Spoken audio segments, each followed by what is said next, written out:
Law firm is a business. That was a huge challenge because that's not what they teach you in law school. Entrepreneurs make the worst employees. I'll tell you that right now. It's essentially an opportunity for a reset, right? It's getting you back into a different frame of mind. I have, survived 100% of the most challenging moments in my life, and I can do this. That uncomfortable feeling, your brain is going, oh, let me go back to my comfort zone. And then you go, no, this is growth. This is the right place I should be. This is not the end. It is the end of something, but it doesn't have to be the end of everything. Welcome to the podcast From Cold to Close. My name is Saeed and I'm the founder here at SRC Growth Partner, a growth company that helps professional services firms from around the world increase their revenue and profitability by acquiring new clients. My guest today is Amber James, the founder, visionary, and Chief Litigation Attorney at New Beginnings Family Law PC, a boutique matrimonial and family law practice located in Huntsville, Alabama. Amber's main areas of practice are high conflict divorce, high asset divorce, child custody, parental alienation, and parental rights litigation, mediation, adoption, and surrogacy. New Beginnings Family Law PC has been recognized on the Law Firm 500 list of fastest growing law firms on 2 occasions. In 2020, Amber was recognized as the Female Entrepreneur of the Year by the Catalyst Center for Business and Entrepreneurship, and her firm was chosen as the Professional Services Business of the Year. Quite a roster there, Amber. It's great to have you on the podcast. Thank you so much, Saeed. It's good to see you today. Yeah, no, I'm really looking forward to this conversation. But I just reading off your introduction there, and I absolutely love it. And it really does make a statement to the caliber of entrepreneur we have today on the podcast for our viewers and listeners. So I'm really excited to have a conversation with you. But I guess the best place to start with any kind of conversation is really, especially for our viewers and listeners, is to give them an understanding of who the guest is today. So in your own words, can you share a little bit more about you, yourself, and your business? Sure. So I'm Amber James, as you said, the founder and the visionary and the Chief Litigation Attorney here at New Beginnings Family Law. I've been at this almost 19 years now. It'll be 19 years in October. So just a month away and I've never done anything this long in my life other than go to school. Can't imagine doing anything else with my life either. It's been a interesting ride, but I've enjoyed it. I'm married this time for 20 years to my best friend. He Wow. and I have a daughter together who's 20, and then we have boys who are 24 years old. So his and hers kind of from our first relationship. Sure. So I've had experience both being a divorced person and helping other people get divorced. So that kind of feeds into what I do for a living. But, I have 3 dogs and a cat, and, I'm enjoying this part of my entrepreneurial journey. Yeah, I love it, and well versed in the realms of divorce, as you say. So you know the pains, trials, tribulations, and it sounds like you speak to them in the way you work with what you do, right? Absolutely.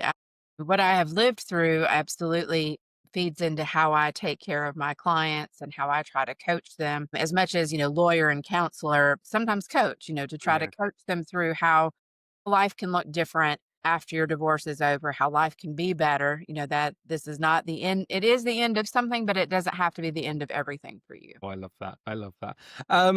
So starting off with your journey, what inspired you to start your own law firm straight out of law school? Because that's a big decision. Most people want to go into corporate or they want to start in a firm, and you went straight from school to the big wide world and starting your own business. So what inspired you to do that? There were a few things, but the biggest thing was wanting to do family law differently than the way I saw it practiced in my area. And I think probably in most areas where people do family law, clients come in, you manage their problem, you march them out the door. You're not really worried about the long-term consequences of decisions that are made in a divorce, or how those are going to impact that person's life down the road. Having been through my own divorce, and then not long after my divorce, losing my home because my home was in my name. And I trusted that my ex-husband was going to pay the mortgage payment until I finished law school. And I trusted him to pay the child support at least till I finished law school.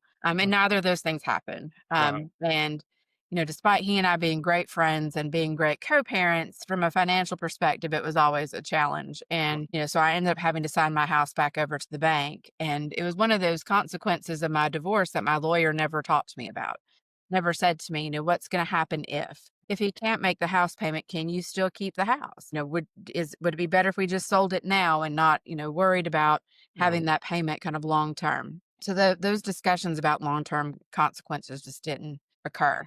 And so that was one of the things that really fueled my desire to do family law and do it differently. I also watched my now husband, we were dating, and I saw some of the challenges he was going through with his custody situation. Like I said, my ex husband and I co parented well. Like we always did what we could to be the best co parents for our son that we could. But that was a struggle in my husband's relationship with his ex wife. And I saw how much that hurt really kind of was pervasive both in his life and became part of, our family life. And Mm, so wanting to make sure that I at least did all I could to set parents up for success with co parenting. And those are just things that weren't really thought about in family law. Like you deal with your case, you get them out the door, and we move on. But my approach, I wanted it to be more holistic. And how do we really help you move into that next step of life? I came from a long line of entrepreneurs, mostly unsuccessful in the grand scheme of things. But so I had that kind of spirit, of wanting to kind of blaze my own trail, do things my own way. And now I've decided I'm 100% unemployable by anybody else but myself. So it just kind of all feeds together in that way. But just really wanting to do family law differently is what inspired me to open my own practice. I loved a lot of what you said there, from your big why and the reason why, but also the fact that and I feel like most entrepreneurs are like this, and you would have had an upper hand amongst other entrepreneurs being in an environment where your family Mhm. was through the generations entrepreneurs, like you've seen what it can do. And so that kind of, you creates a certain type of person, and entrepreneurs make the worst employees. I'll tell you Yes. that right now. I like when I was in my corporate career, it just did not work, right? And Right. so it makes a lot of sense, your journey from school straight into, no, I'm going to do Mhm. something with myself, and I'm going to Right. do it my way because I know how I want things to be done. And your story of the home, the mortgage and everything, it touches on something that I think is really interesting. What you say is that personal touch with your clients, right? And actually giving two craps, to say the least, actually caring about them and go, no, let's do it in a different way. Look at it in the long-term horizon. What are the actual consequences and long-term consequences Mhm. of the decisions you're going to be making? Because there are some, and I've been through it myself. So I love some of the angles that you've got there. So in terms of then, how did your own, I guess, life experiences shape the mission of the firm, right? And I know you mentioned there your relationship with your ex, but how you've evolved now, how has that shaped your mission in general? Sure. So we are very, client focused, client centered practice. And we talk about, goals and values and vision with our clients. Like, what is the vision you have for your life? Just like I'm thinking through what is the vision I have for my life or for the life of the firm and the people who are here. We think about that with our clients too. Like, what are your long term goals? Mm, And so those things kind of just really feed together. Those things that I'm learning as a leader and an entrepreneur about how to be a good leader, how to lead myself well, how to lead my team well, which becomes part of the mission, obviously of the firm. And then it feeds over into what we do with our clients, teaching mm, them those same skills of coming up with goals, having a vision for your life, particularly when you're going through a divorce, right? Because that's like one of the most horrible periods in your life. Like mhm, it's very easy to just like decide you're going to lay in bed and pull the covers over your head and just, I'm just going to drown in my sadness. But what we try to do with our clients is say, okay, we can come up with a goal. We can come up with a vision for what you want life to look like after this is over. mm, Like sometimes it's asking someone, who did you want to be before you met Joe or Sally? mm, It's who did you want to be? What goals and dreams did you have for yourself? And then trying to help them life plan as much as we're trying to help them legal plan, how life can be different, and how we're going to march through this together. mm, We are here in the firm are a team, and that's part of our mission and vision is that we handle things as a team together. And we tell our clients the same thing. We're all on the same team. We're all in this together. You're not out here on an island by yourself trying to traverse this, divide between where you are and where you want to be. We're mm. all here to hold hands and get you through it. It's really interesting you say that, because it does remind me of like something like a divorce. It's essentially an opportunity for a reset, right? It's Right. getting you back into a different frame of mind and understanding, okay, as you said earlier, it's the end of stuff, but it's also the new chapter, the Right. beginnings of, and as you call your company, your law firm, New Beginnings Law, Family Law, Yeah. which makes a lot of sense in Yes. the title. I think it also the fact that the fact that divorce isn't something that you see, it's not something that happens in 5 minutes and it's over. It drags on, especially with attorneys and the lawyers and everything. How Right. long does a typical divorce, how long can it last in terms of things going? Yeah. Yeah, it can be anywhere from, 30 to 60 days if it's uncontested, where the parties reach an agreement and we just draft up documents and everybody wants to move on. So I've had divorces last 2.5 and 3 years, and drag out for, we're with these clients for a chunk of their lives during something that's very emotional. So it can go, it's a span depending Mm. on which jurisdiction they're in, how much conflict there is in the divorce. And the higher the conflict, the longer the cases tend to last. It boggles my mind. It's like it's something I never would want to go through myself, but at the same time, with the world that we live in, you never know what can happen, and so it's always interesting to hear the stories and understand the realities of it. 100%.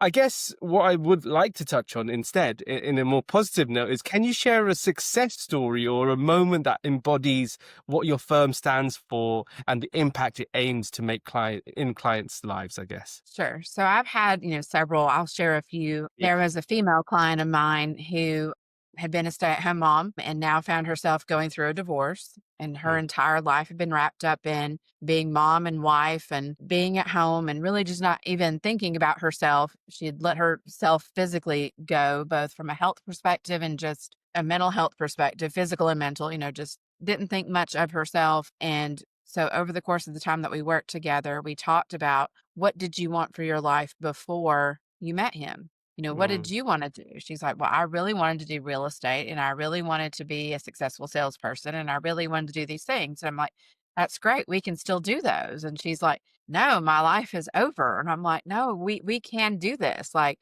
let's figure this out. Like, what's step number one that we need to do? What do you really want to do real estate? And she was very lucky in that this happened right like as the market was down, but like right before the shoot that went from, say 2018 to 2024. mm, And so she got in and she took a real estate course. She started walking, mm, she started looking at what she was eating. She got herself in shape. And now when I see her, she lights up. She's happy, she enjoys life. And so that's a beautiful thing, mm. it's something that was very difficult and dark for her that but became something, beautiful. We've had clients who didn't have a relationship with their child because of kind of Oh, what's wow. been going on in the realm with their, former spouse. And now they have relationships with those children. And sometimes they bring them by the office and we get to see them, which is a really fun experience. Right now, I'm in the middle of an adoption. Those are beautiful things, when you can help a family grow through a mechanism that isn't, the normal mechanism. This is a same sex male couple. Mm, And we just love them. I mean, they brought the baby by the other day, and I got to hold the baby. So there's those beautiful moments in what we do. Where I had a really long, drawn out, contested adoption about 3 years ago, and the day that that little baby was handed back over to my people who were the adoptive parents, it was a beautiful day for them. In my heart, I knew there was also a deep sorrow on the other side, and that kind of it shadows kind of the joy that you're experiencing, because sure. someone else is hurting. But getting to see that child with the parents who have raised this child and love this child, it's beautiful. But there's always, bad stories, but there's always great stories too. And it's a blessing when those clients maintain contact, with us. Like I have another one just thinking through that he was alienated from his daughter. Um, Ended up back in her life, having some contact, then ended up with custody of said daughter, Mm. and got her through one of the most dark and difficult times of her teenage life. And now she's successfully gone on to college, and we're all kind of commiserating over being empty nesters together. So it's relationships that you develop as client and attorney that become like lifelong friendships. And so it's those things can be really beautiful. I love that. And I love the fact that what you touched on there, it's like you're not just an attorney to someone, you're helping them through some the most difficult and challenging things that they're ever going to experience. And so Right. at the other end of that, having someone who is there to that's seen them through the pain, that Mhm. also is positive enough to go, no, I've been through this. I can Mhm. show you that your life does not end here. It's only Mhm. the beginning, and you can move forward. I absolutely love that. So we touched on it earlier, but um you're from a long line of entrepreneurs as in family. How has that affected the way you have maneuvered your business through the world? Because you mentioned and you touched on it, they have been not successful Right. previously. So how have you found success? Sure. So I think I learned a lot from the mistakes of my grandfather and my father. My grandfather's was entrusting other people that he didn't know all that well. So he Sure. started what was then a five and dime kind of hardware store. That's like, really not a thing anymore. But at this little five and dime kind of like family and friend owned, hardware stores. He trusted his partner. He didn't really have anything in writing. Mm. It was just a handshake. My grandfather came into the store one day and everything was gone, and our family lost everything except Wow. for they kept their river house. Like they had a house on the river, Um, lost everything else but that house. And wow. so my dad had a real connection to the river and to the water and to being there and this idea of life on the water, life on the lake all the time. And so we always lived near a creek or a river or a lake where my dad could at least fish and things like that he enjoyed. So then my dad, I now believe was probably on the spectrum, as they say. That they didn't diagnose people back in the day with that, but um, he had a series of businesses he attempted to start, things that he was obsessed with at the time. Like saw sharpening, or he had like a maintenance business, or he'd have a business doing, this thing or that thing. But it was a series of things that he kept trying, just that something that he was obsessed with at the time. What I learned from my grandfather is to be careful who you trust, and make sure you're vetting any partners Mm, very carefully, whether that's a vendor that you're going to partner with, mm, or it's an actual business partner that you're going to share ownership in your business with. mm, Get everything in writing. I learned that from my grandfather too. But also just this strong will to not give up. Like, he knew this one thing was really special to his family, and he was going to do whatever it took to hold on to that one thing. mm, And then with my dad, what I learned is that you've got to find focus. Like you can like to do a lot of different things, but you've got to have a focus and mm, you've got to stay focused on the one goal. mm, I always wonder, like, if my dad had stayed focused on just one business idea, and mm, instead of letting it kind of fail and giving up, mm, like just fail forward, as they say. So I've, you know, I've not made, 100% of the right decisions along the mm, way, but I've mm. made more right decisions than wrong Yeah. decisions. And when I have fallen, I just pick myself back up and go, all right, well, we're not going to do that again. Let's try something different. But stayed focused on the kind of business I wanted and the kind of team and culture I wanted, and just continue to kind of fail forward in that way. Yeah, I absolutely loved what you said there, primarily around the focus element in terms of the more you fail in something, if you're focused in one area, right, and one specific expertise, you become the subject matter expert just by virtue of the fact that you've been in it longer, you've been in the trenches, you've failed so much where you go, I know not to do that, I know not to do that. And it actually reminds me, you talk about focus, and it reminds me of this book, right? It's one of my Yeah, the favorite one books, thing. The Yeah, One Thing, it's a and it great one. talks all about, and I highly Mhm. recommend anyone else. It's by Gary Keller, and it's essentially he's a real estate guy, one of the biggest real estate companies. I can't remember what it's called, but he talks about focus being the most important thing in any kind of any way you're looking for success. It's Mhm. understanding that what are the not what's the two or three things. No, what is the one thing that will actually move the needle in whatever you're trying to do, and focusing on that one thing is more, you're more likely to achieve whatever you want to Mhm. achieve if you're focusing on that. So I think that resonates with me so much when saying Mhm. that. One of my favorite books. Definitely check it out, to you and all the listeners and Yeah. viewers out there.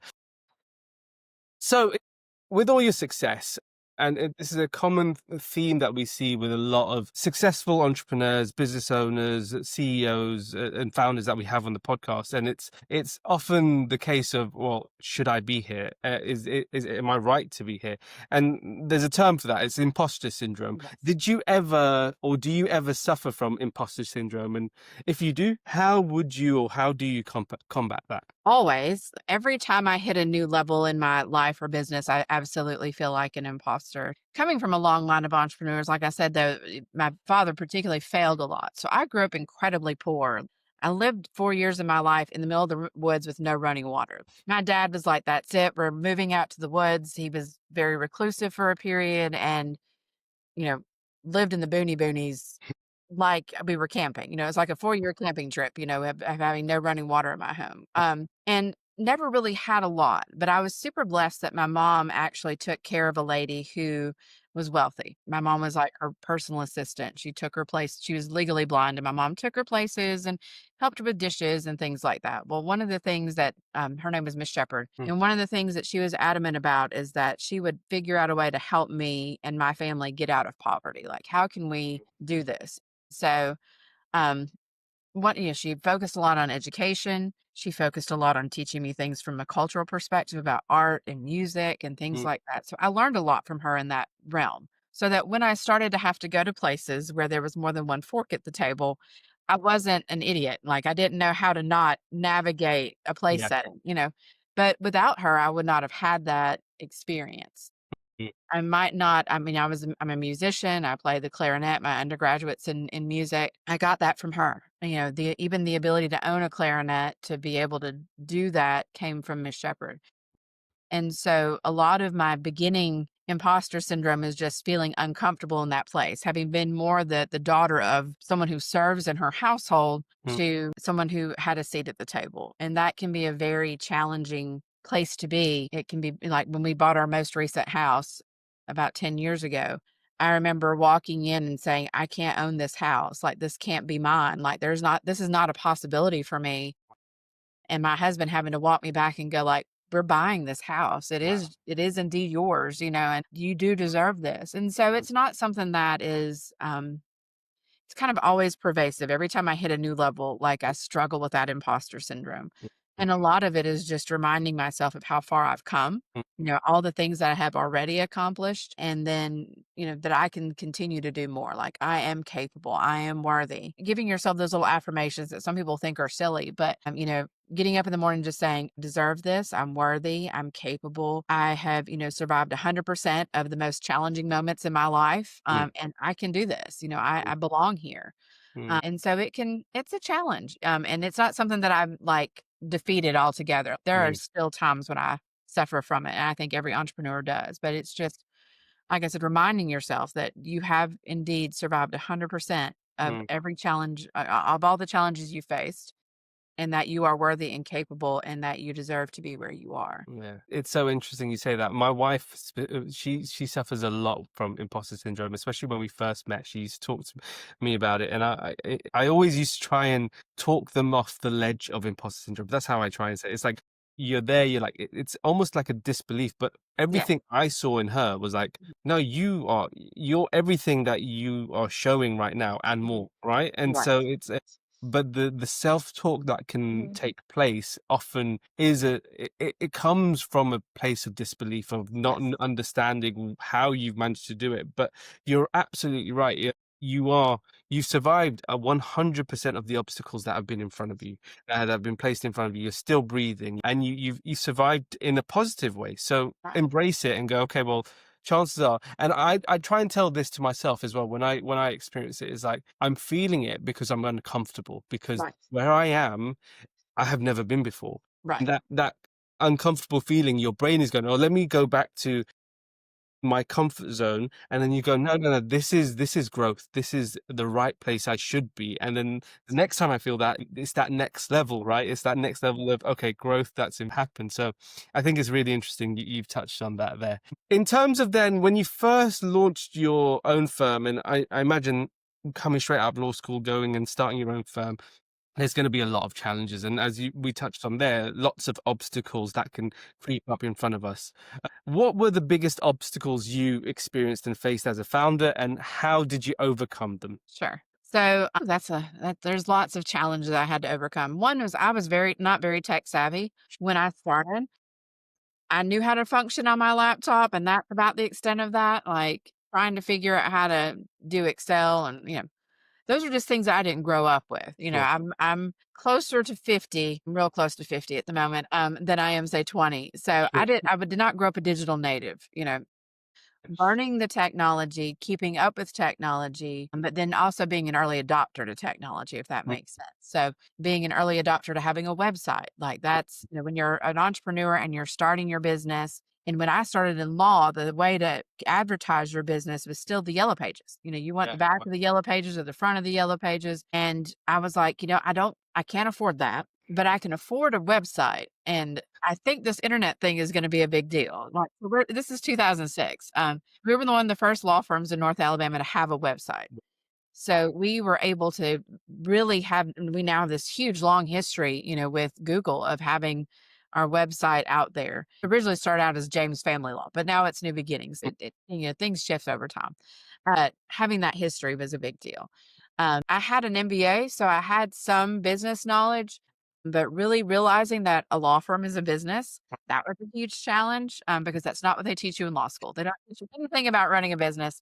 They don't teach you that you run a business. You're practicing law. It is this higher calling. It doesn't involve making money and Mm, it's just a different thing that you're taught. And having to overcome that mindset of that a law firm is some sort of a different business than, say, a marketing company or an advertising company or a manufacturing plant. Like, we have all the same parts of our business that everybody else has. And I think that's still where the challenge comes. Like, it's really easy for me to slide back into oh, well, law is a profession and we don't treat it like a business and we need to do things this way. And thankfully, I work with a coach that helps me continue to say, no, this is a mm, business, Amber. You've got to run it like one. And, too, it's just, not giving up on any challenge that you face. Like, mm. I tell this, just a little aside, I tell this to clients all the time, and I tell it when I teach classes. Like, I teach a lot of classes to paralegals, particularly about adopting technology and now about AI. You have a choice to either be a cow or a buffalo. A cow, when a storm comes, runs away from the storm, and that storm generally will still catch them and overtake them. But a buffalo doesn't do that. It turns around, it looks at the storm, and it's like, I'm going to face this thing head on and I'm going to get through it and get over it. And that's kind of how I see challenge in my career. It's Mm, like I could run from it, mm, and have it overtake me. Like right now, AI is the big thing. Like, I could bury my head in the sand like an ostrich, or I could run like a cow and get overtaken by the wave that is AI. Or I can turn around and face it like a buffalo and go, I'm going to learn how to do this. I'm going to learn what the pros and the cons are. I'm going to learn how to keep client information secure. mm, I'm going to figure out how to integrate this into my practice so that, my business can keep up technologically with the rest of, the business world out there. And that's one of the things I think AI augments people. It doesn't replace people necessarily, but it sure can augment what you can do. Facing challenges like now, AI is the newest, mm. challenge in law for me. You just have to face it head on. And just say, I'm going to learn this. I'm going to accomplish this. I'm going to get through it. And if I don't know how to do it myself, I'm going to hire somebody who does and fill in the gaps where I lack. I think it's refreshing what you said there, especially as the founder of a law firm. And it's very easy and I've spoken to many law firm owners. We have Mhm. clients who are law firm Yeah. owners, and it's typical to look at law as the law, right? Just Mhm. going out Right. and but winning business and actually running the business like it's a business is the advantage, right? I spoke to really great guest on the podcast, and he's the CEO of Hilgers Graben, right? It's a large law firm, female owned, and he specifically said we've changed our approach and now we look at running the law firm like a Mhm. normal business. And I think that there needs to be a switch there, because Yeah. 100% business is business at the end of the day. Fundamentals remain. And the fact that you've got an MBA background Mhm. helps in the fact that you understand that the fundamentals of running a business Right. remain the same whatever industry you're in, right? You still need margins, you still need profit, you still need lead generation source, Right. you still need to be able to close those deals. So you need salespeople, whether that's a partner, whether that's a salesperson, right? Whoever it might be. There's elements of everything that come Yeah. into play. And then when it comes to AI on top of all that, Yeah, you're like, okay, what is going on right now? Like, and the amount of leaders I speak to that say AI is literally the top of my pile of trying to understand how it actually will affect my business and how I implement it in. And strategic move. So I think it's really interesting you touched on that. So in this segment of the podcast, I like to call the Entrepreneur's Room. And that's a series of questions I like to ask all of our guests to give our viewers and listeners an opportunity to understand how business owners and business leaders think and operate when running their business. So at this stage of the podcast, I always ask, and I always start with the same question, which is, how are you currently spending your days as the leader of the business? So I feel like I spend my days in meetings, a lot of meetings, lots Yeah. and lots of meetings. We have kind of developed or working on developing a more dispersed leadership structure within the firm, giving other people the ability and the skills that they need to help lead, so that I don't have to lead 100% of the time. Yeah. So I spend a lot of my time with our paralegal manager and my husband, who is our COO, just talking through policies and systems and procedures. How can we make things more efficient, more effective? They're both very process driven people, where I'm more vision. And so meeting with them and empowering them to do the things they need to do. Spend time meeting with my coaches. I spend time meeting with my paralegals. I spend time meeting with the attorneys in the office. And then I also spend a lot of time marketing and networking, instead Mm, of focusing so much on building our business through the internet, mm, which we've been very successful at. But at this point in my career, it's time for me to connect with other business owners and business leaders mhm, in a way that I have not in the 19 years prior. So mm, I spend a lot of time meeting with referral sources or just other business owners, particularly because I really like representing women business owners when they're going through a divorce, because I'm trying to help them hold on to that thing that they have built and grown just like I have built and grown. But I also spend a lot of time reading and learning about AI, playing with Chat GPT, figuring out how to prompt it in a more effective manner, figuring out what can it do for me. mm. Obviously not putting in client information because it's still not where it would need to be for that Yeah. purpose, and looking at other AI programs that are, that have that SOC 2 compliance or HIPAA compliance that I can use for client work. But how Mhm, do I integrate it to kind of help me function in other areas of the business, like sales or mm, marketing or finance or operations? Like, how can we mm, use it to augment what we're doing and move us faster? So I spend a mhm, lot of my days either in meetings or in studying, mm, and then mm. sales. I love sales. I love that part of my, and I know that's probably a taboo thing to say. I spend a lot of time meeting with clients to Yeah. sell them on why our firm is the right place for them. But Mm. and I love that part. Like, that's one of my favorite parts of being a business owner.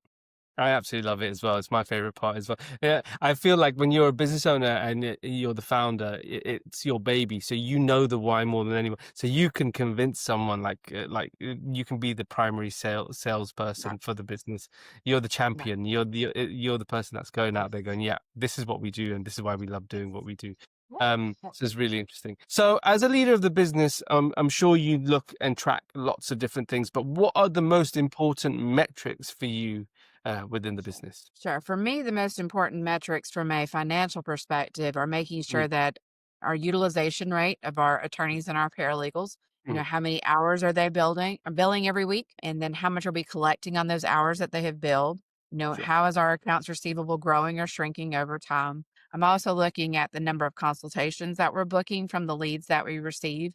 I don't really Mm, care about website clicks and whatever else. I care about, this is, Amber picking up the phone and calling people, or the number of leads we've got from a contact us form. So I'm looking at how do those track over time. mm, I'm really blessed that I have a really great husband that really understands Excel, and he gives me a dashboard every week. And so I'm looking at these numbers every week, and he has set it up so that it triggers certain, like, it's easy for me to look at. It's red, green, or yellow. Like, if it's yellow, painting. If it's green, there's an arrow going up. If it's going down, there's a red arrow going down. So I can at one glance really see, okay, where are our problem areas in the firm? So, mm, I'm watching that cash flow. I'm watching, how things are coming and going, and seeing, does it fit our normal pattern?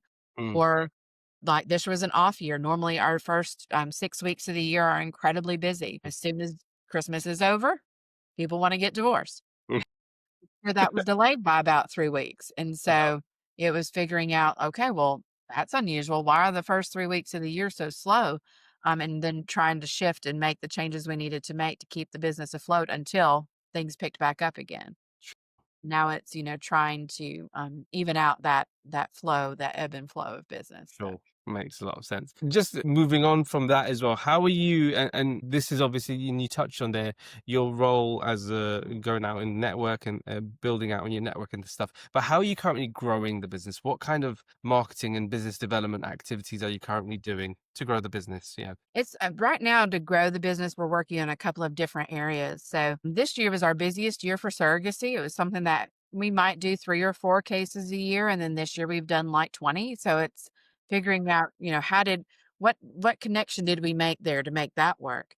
Because it's one of the most profitable areas of our business because it's generally done on a flat rate and we can do it very efficiently. So Sure. you do it, takes less time, make more money. It's fantastic. So we are focused on a campaign to bring in more surrogacy clients Sure. through connections to agencies in other states. Mhm. Alabama is a very popular place to have a surrogate, mostly because our law is very there's lots of holes in it.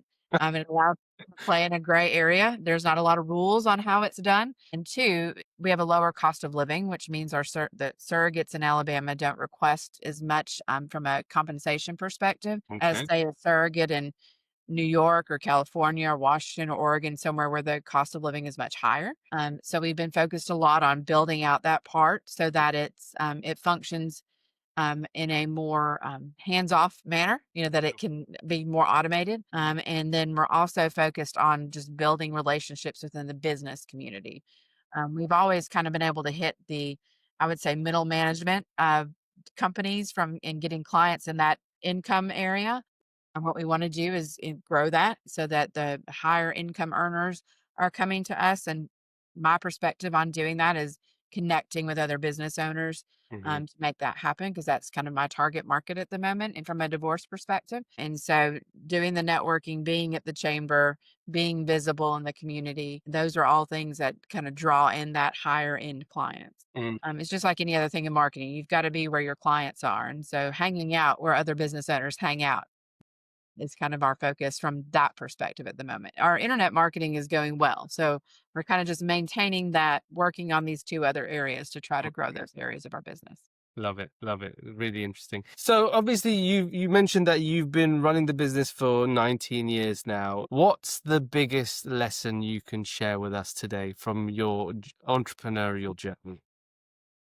I think it's just never give up. Like, on my worst days, I've had to remind myself to never give up. Like you're not going to win every case. You're not going to get every deal that you go out to try to win. You're not every idea you have is not going to be a winner. Mm. Some are gonna just stuck and it's just how it is, it's just not gonna be as successful as you want it to be. And so I've had to learn to just not give up. Like when Mm. I have had a bad case or I've had a bad client, or I've had, just a judgment that came down not in the way that I thought it would. It's have the tough conversation that you gotta have with your client and yourself Mm. and then get back up and keep going. You just Mm. don't give up. If you just keep trudging forward. Absolutely love it. Amber, it's been an absolute pleasure speaking with you today. I like to end every single podcast with the same question. And Sure. that is, if you had a magic wand you could wave to solve one business problem, what would that be? Ooh, one business problem. If I could wave a magic right now, it would fix. Wave a magic wand over my intake system, and it would be exactly the way that I want it. Yeah. There's no magic wands. We're gonna keep He's no, working at it. yeah, keep working at it. It's been an absolute pleasure, Amber. For all those viewers and listeners out there that might want to reach out to you and speak to you, where would they go? How would they find you? Sure. So you can find me on our website at newbeginningsfamilylaw.com. I'm on LinkedIn. I'm on Instagram. I'm on TikTok. I'm in all the places. So if you just look for Amber Yerke James or you look for New Beginnings Family Law, you should be able to locate me. Phenomenal. All Yeah. right, Amber, again, it's been a pleasure speaking with you. Some great insights and a great conversation. So thank you for sharing your time today. Thank you so much for having me. I really enjoyed it. Yeah, fantastic. Mhm. Bye.